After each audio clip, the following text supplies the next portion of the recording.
Assalamualaikum warahmatullahi wabarakatuh. Salam sejahtera bagi kita semua.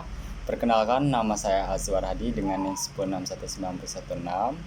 Baiklah, di sini saya akan menjelaskan hasil tugas saya dental anatomi, yaitu menggambar dan menjelaskan 3 bentukan gigi dalam 5 aspek.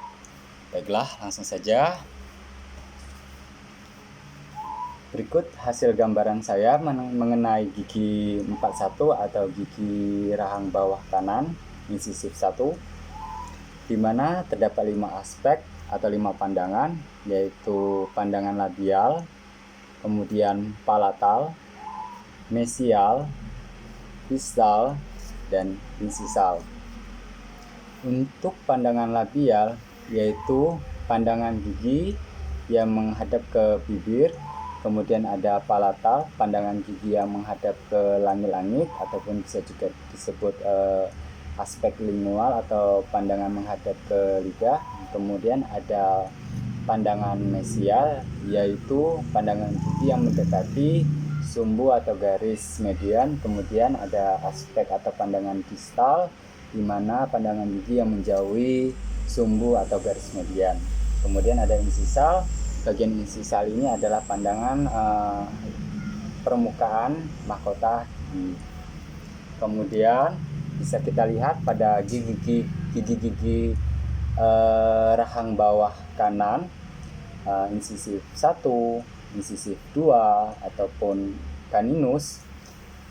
Untuk gigi 11 insisif rahang bawah kanan, bagian gigi-giginya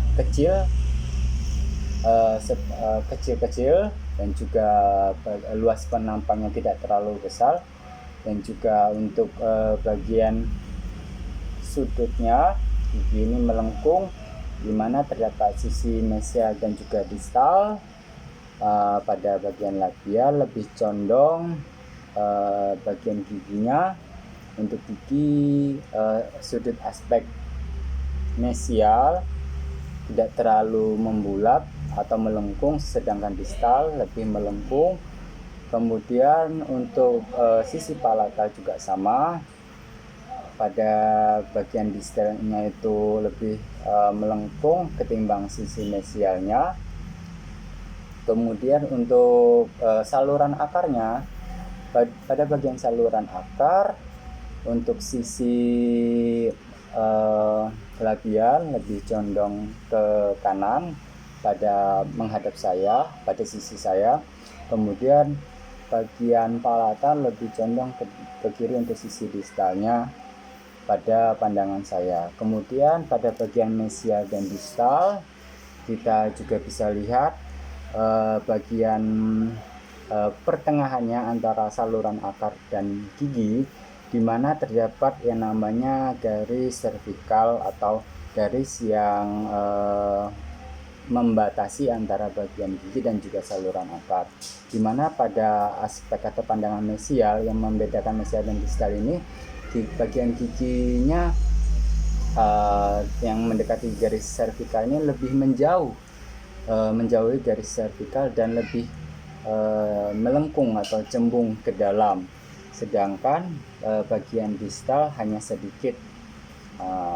Dan itu adalah perbedaan antara mesial dan distal dilihat dari aspek garis yang menjauhi garis servikal.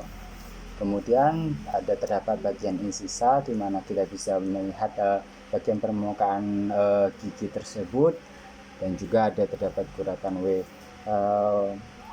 Untuk ciri khas bagian palatal juga sama, terdapat guratan W.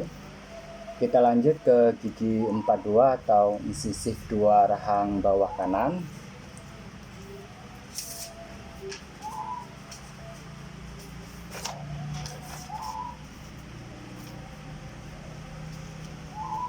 Pada gigi 42 atau insisif 2 rahang bawah kanan tidak jauh berbeda pada gigi insisif 1 rahang bawah kanan atau gigi 41, di mana juga terdapat 5 aspek pandangan yang setelah saya buat, dan juga bentukan giginya yang kecil-kecil, di mana juga sisi mesial dan distal pada bagian palatal dan labial ini untuk bentukan giginya juga sama, distal lebih melengkung ketimbang mesial untuk gambaran giginya, dan juga pada palatal juga sama, sisi distalnya lebih melengkung ketimbang sisi mesialnya. Kemudian untuk saluran akarnya itu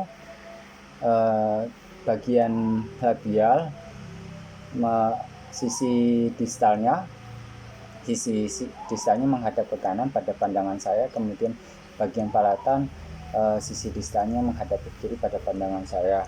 Kemudian tidak jauh berbeda pada aspek mesial dan distal. Untuk membedakannya bisa kita lihat pada garis tengah yang membatasi antara bagian gigi dan saluran akar, yaitu garis vertikal, di mana tampak kita lihat lebih lengkungannya lebih lebar mesial ketimbang distal.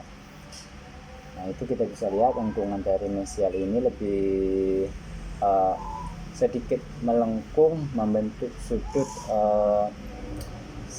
90 derajat ketimbang sisi distalnya. Kemudian gigi insisif ini juga bentukannya lebih kecil-kecil ketimbang gigi rahang atas. Perbedaannya antara gigi rahang atas dan gigi rahang bawah. Kemudian lanjut ke gigi selanjutnya, yaitu gigi 43 atau caninus rahang bawah kanan.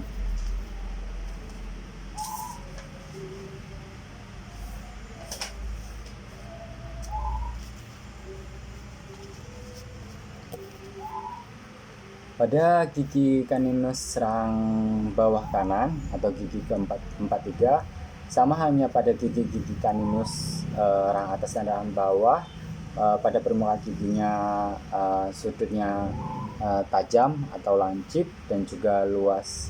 Penampangnya ini lebih kecil ketimbang caninus rahang atas kanan. Kemudian untuk sisi bagian mesial dan distalnya untuk membedakannya juga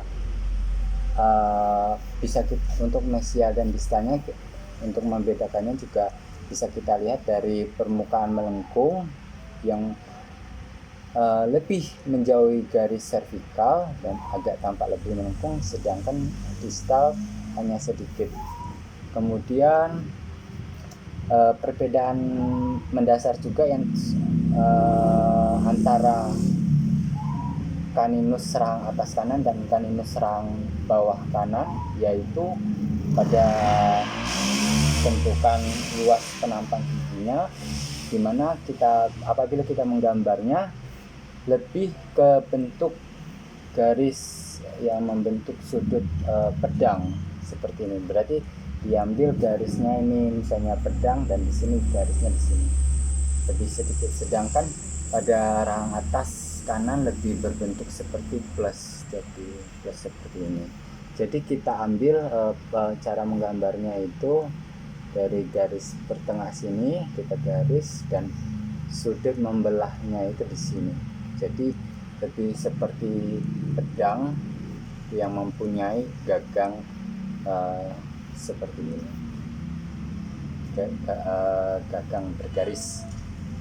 Baiklah, untuk sisi insisanya juga bisa kita lihat permukaan pada bagian ujung giginya. Itu saja yang bisa dapat saya jelaskan. Semoga apa yang saya jelaskan ini bisa memenuhi tugas dental anatomi saya. Saya akhiri. Wassalamualaikum warahmatullahi wabarakatuh. Terima kasih.